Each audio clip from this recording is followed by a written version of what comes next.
Hey everyone, and welcome to my channel, folks, Kindred Souls of Brooklyn. And today, folks, I have a super exciting video for you. And it's all about Mr. Tambourine Man, the classic song by Bob Dylan, worldwide renowned, covered a million kajillion times. Guess where the song was originally written? Right behind me, folks, right here in Siesta Key, Florida. So stay tuned. I hope you enjoy the video, and I'll tell you a whole bunch of stuff about it. Stay tuned. So it's a very peaceful day as usual here in Siesta Key, and I thought I'd do a video on this wonderful, amazing fact that I just found out. Now, everyone knows the song Mr. Tambourine Man, and it was released in 1965. But what a lot of people don't know was that Bob Dylan actually first recorded it right here, wrote it, recorded it right here in Siesta Key, and this was a house owned by a guy named Eric von Schmidt, and I'll show you his picture right here. So this is a picture of Eric von Schmidt, a friend of Bob Dylan's, and of course the house looked different back then. This house is from 2008, this particular construction, but back in 1964, Bob Dylan, of course, visited Florida, visited Siesta Key, and wrote probably, arguably, one of the best songs ever written. Now, it's actually a very sad song in its way. It's upbeat. Certainly one of my favorite songs. It's basically a song that a lot of people have contested over the years. A lot of people have said that it's a song on about an LSD trip. You got to remember, it was 1964. You have to remember that Bob Dylan has gone back and forth over the years on his drug use, and I would say, looking at the whole situation, I mean, I think when he originally came out and said that it wasn't based off of that, the year was like 1986. If you remember, the AIDS crisis was really going crazy, and I think that was maybe his way of kind of discouraging people from taking drugs, because, I don't even want to mention the drug that Bob Dylan was taking back at this point in time, but it's a drug that was very popular back in the 60s, and strangely enough, it's actually becoming very popular again. And he has said over the years that back in the 60s, now you got to remember, that was 1964. I'm 58, so you're talking about almost 60 years ago. He was doing like a $25 a day habit, which probably in today's market is probably about $200 a day. So he was up there. He was doing some stuff. And the fact that he obviously hung out with John Lennon during those years, and John Lennon was obviously a guy who liked to take some trips and stuff. So it stands to reason that the song was based off of kind of a trip, but also a kind of a sad point too, because Dylan during that time, Dylan's been probably one of the most controversial and confusing people. You watch him in an interview, he could be argumentative, he's brilliant, he goes back and forth on things, he does things sometimes that just, he actually moved, he lives up in Saugerties because he just wanted to get away from everything. So he's a very complicated guy, a genius, and there's been many times that he's decided just to stop recording, and he'll switch over from one thing to another, but the guy's an absolute genius. And I think what I'm going to do is I'm going to kind of show you a little bit more of the house right here, and I'm going to kind of show you a little bit of the town, to show you like that, this town in Siesta Key, this is the #1 beach in America. So, and what I'm going to do at the end, I'm going to actually read the lyrics to you, and you're going to really, it might hit home as to how he would come up with this, because seeing how beautiful this town really is, and you could certainly see how he would be inspired to write a song like that here. So let me continue. Let me show you a little bit more of the house. So as you can see, there's a lot of things available here. This house sold in 2008.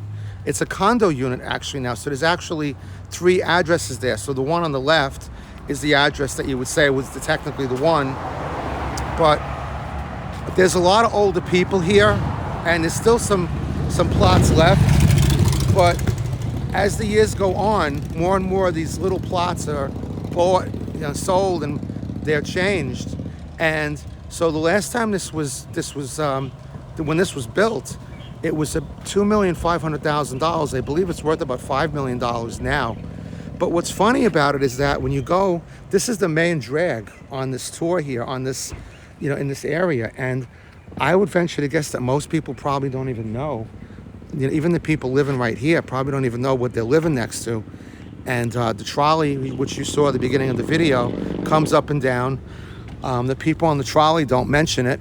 I imagine, obviously, whoever lives there probably wouldn't want a ton of people coming over and maybe ringing the bell, because I don't do stuff like that. But it's just absolutely amazing when you see this and you just, look at the history right here. But again, with no further ado, let me show you a little bit of the town if you've never been to Siesta Key.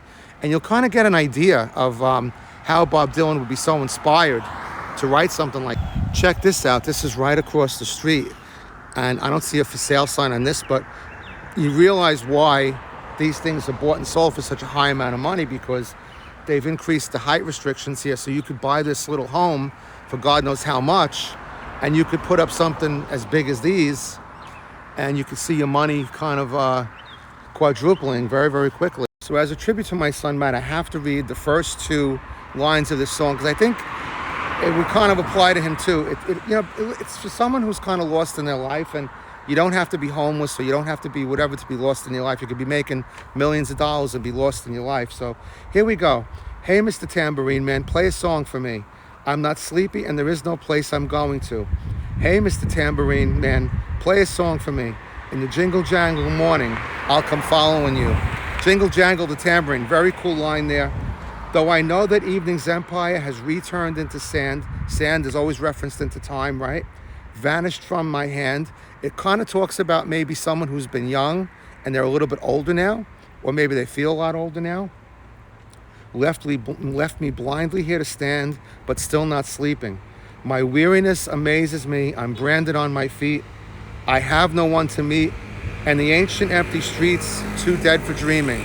So it's kind of a depressing song in a way, but it's also a song about someone who's lost in their life and they're searching, or both, or they could be tripping as well, but probably all of the above. That's what I would probably argue. This is what's going on here. So let me show you the access to the beach too, because there's literally access to the beach right next to this house. So check this. So this beach access here is literally 2 minutes walk from where I was. And you could just, here's the street right here. There's a lot of these beach accesses here. Just imagine almost 60 years ago, Bob Dylan walking in here and thinking about this song, thinking about what he was going to record, how he was going to put it down.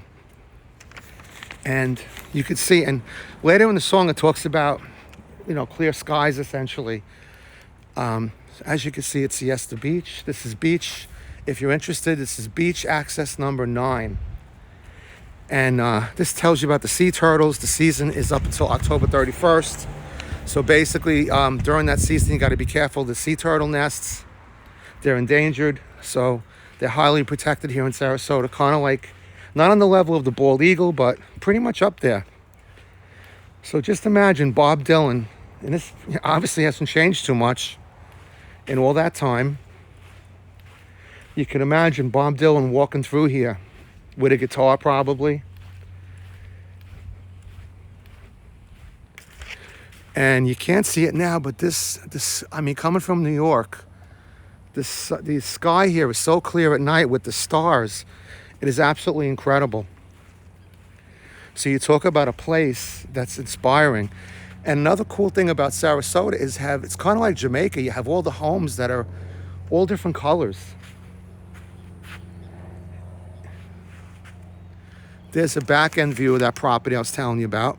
So obviously this wasn't what Bob Dylan was looking at. It was a single house, like I showed you before. But again, that just shows you how close the access would have been over to the beach. And I'll walk up to the beach and I'll show you. So it's a little marshy right here, so I'm not going to venture past this, but you can get an idea of the beach, which I've done in a lot of my other videos. It's the busiest beach in the world and the most serene beach in the world. You're talking about, this is all part of the Gulf of Mexico, obviously. So there's different sections of the beach. It's 6:05 right now, so it's the end of the beach day. But as you can see, absolutely beautiful. They do a drum circle out here. So let's do one more verse of the song. Well, let me ask these people right here if they want to be on the video. They probably don't even know that the song was written here. I'll see what they say. But how? Let me do this for you. Take me on a trip upon your magic swirling ship. My senses have been stripped. My hands can't feel to grip. I'm sorry. My toes too numb to step. Wait only for my boot heels to be wandering. I'm ready to go anywhere. I'm ready far to fade into my own parade.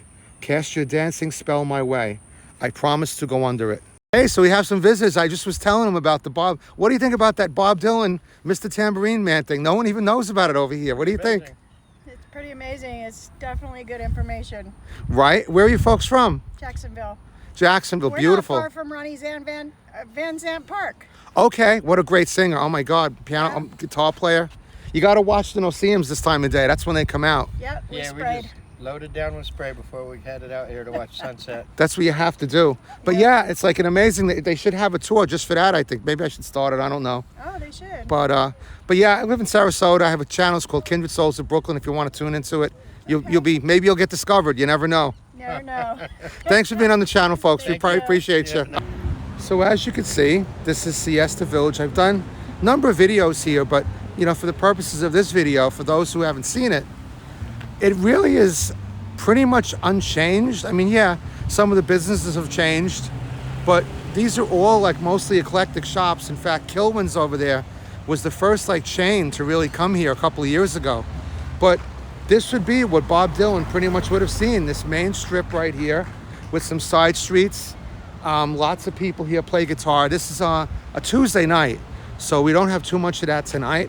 But all of these places pretty much, at least 3 or 4 of them that I could tell you for sure, there's one over here right now, have guitar players inside there.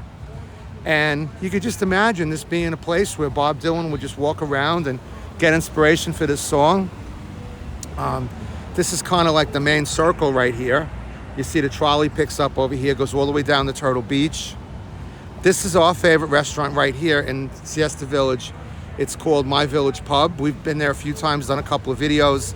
I actually got to see the Stanley Cup there when the Lightning won the Stanley Cup. They had the actual Stanley Cup in there. My brother-in-law wouldn't look at it because he's a big Ranger fan. So, interesting stuff.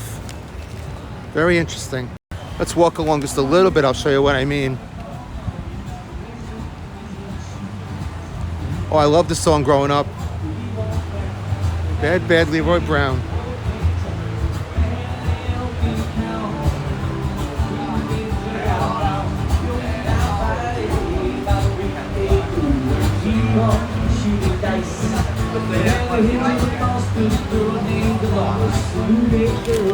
An appropriate part of the song, because my mom's name was Doris. So, a little shout out to my mom up there, keeping vigil with Matt and my dad and everybody up there. But just incredible. Just an incredible thing to witness and to find out. And something you folks have to see. I mean, if you're out there and if you're in Florida, if you're not, you know, even if you go to Disney, this is like 2.5 hours from Disney. It is certainly absolutely worth the trip. Come in here, come into this village. There's so many things to do here. This is a circus town. Sarasota was the winter quarters for Ringling Brothers and Barnum and Bailey Circus. So there's a lot of history here with the circus. The arts are very prevalent here in Sarasota. There's a great arcade here called Monsters Arcade. Arcade Monsters, I'm sorry. Just incredible. So it's certainly worth it. Not because I live here, but because it's just a wonderful, wonderful place. Very safe, very good place to be. And of course, the #1 beach in America. You really can't beat that. Very historic indeed. So let's read a little bit more of this now. A little windy here. Though you might hear laughing, spinning, swinging madly across the sun, it's not aimed at anyone, it's just escaping on the run. And before the sky, there are no fences facing. Actually, I wrote this down because I don't want to mess up the lyrics. And if you hear vague traces of skipping reels of rhyme to your tambourine in time, it's just a ragged clown behind it. Again, clown, reference to the circus. Very deep. I wouldn't pay it any mind. It's just a shadow you're seeing that he's chasing. Hey, Mr. Tambourine Man, play a song for me. I'm not sleepy and there is no place I'm going to. Hey, Mr. Tambourine, play a song for me. In the jingle jangle morning, I'll come following you. All right, so we're approaching the 15-minute mark, so I'll phase this out here and finish off, which is probably my favorite verse in the song. Then take me disappearing through the smoke rings of my mind, down the foggy ruins of time, far past the frozen leaves, the haunted, frightened trees, out to the windy beach. Again, beach, far from the twisted reach of crazy sorrow. Yes, to dance beneath the diamond sky. And I'll show you one night, but not on this video, how clear the sky is. I just love this line. Yes, to dance beneath the diamond sky with one hand waving free, silhouetted by the sea, circled by the circus sands, with all memory and fate driven deep beneath the waves. Let me forget about today until tomorrow. Hey, Mr. Tambourine Man, play a song for me. I'm not sleepy and there is no place I'm going to. Hey, Mr. Tambourine, play a song for me. In the jingle jangle morning, I'll come following you. And again, folks, this is a beach town. This is it's very high end, but because it's Florida and it's warm, you do see a lot of homeless people. You do see a lot of people busking, which is, playing the guitar for money. You do see different things, but it's a very safe town. It's a very artistic town. And like I say, if you like things that are eclectic, I mean, me coming from New York, I love this kind of stuff. I love small business. This is the place for you. Nothing against any big companies like Walmart or anything like that, but I'm a big believer in small business, having had a store for a long time, 30 years, a Hallmark store. I just love eclectic and individuality. My son being a musician, I just totally get it. For me, I have the artist mentality. I don't have the talent to play the music. Matt did. Matt was a wonderful musician, and I think I wish Matt would have moved here, and he would have really taken to this town, I think, a lot. And I think Mr. Tambourine Man kind of struck a chord probably for me and also for him, because I think Matt was kind of lost. I think, I haven't really said this on another video, and thanks for sticking to the end if you're still there, but I think, Matt hit 27, and he, a lot of his friends were kind of like getting regular jobs, and they were kind of going away from the whole music scene thing, and I think it was rough for him to really make that transition. And, of course, guys really don't reach out, even though he had so much love around him, so many friends. Had me and Kerry, he had cousins, he had nephews, he had so many people, friends, Matt had so many friends, but he chose not to reach out. And, in a perfect storm, he got drunk one night, and unfortunately, something bad really happened. But, but anyway, I hope you enjoyed this video. I really did. It's probably the video I enjoyed the most in a long, long time. I mean, I didn't have Kerry with me, but that was on purpose, because Kerry is not a Bob Dylan fan. She doesn't really go into the lyrical part of it. She's not a big fan of Dylan at all, but I am. So I just had to do this video and show you that house and that property and the history. So, one more thing I want to tell you. If you want to do a video about this topic, you might be wondering about videoing someone's home and things like that. Obviously, do yourself a favor. Don't ring the doorbell. It's legal to film something from the street. So if you're on public property, obviously the house is behind you, you could film it. But obviously that doesn't mean looking into their windows or looking through their trash cans. That's a whole different story in and of itself. So just a little word to the wise. If you're out there and you want to start a YouTube channel, then, little word to the wise there. So I love you guys. Please subscribe. Thanks for tuning in. One more thing I forgot to mention. If you come to Sarasota, you're going to see Amish people, because apparently this weather down in Sarasota was very conducive and is conducive to celery farming, and the Amish settled here. So you're going to see a lot of Amish food places here, restaurants, people walking around, Amish people. So it might be another reason to come. I mean, you don't have to go to Lancaster, Pennsylvania. You can come to Sarasota. So, all right, folks, hope you enjoyed the video. I love you, and I'll see you next time. Take care now. Bye-bye.